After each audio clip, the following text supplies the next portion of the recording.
নমস্কার, আমি শিবপ্রসাদ হালদার। আজ আমার স্বরচিত কবিতা মানবতা।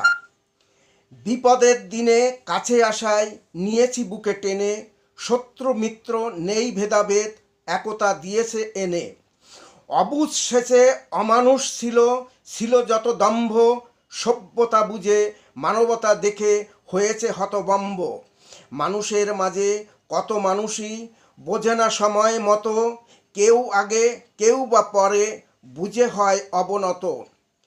বিপদের দিনে জাগে না যাদের অন্তরে মানবতা, মানুষের বেশে অহমিকার বসে কেমনে দেখাবে উদারতা। সমব্যথায় যখনই ব্যথি বিবেকে জাগায় চেতনা, আগে পরে ভুলেও বোঝে না কত আছে এমন জনা। মানুষ হয়ে মানুষের ব্যথা বোঝে না যে জন, জাগুক মানবতা, হোক শুদ্ধ তাদের সবার মন।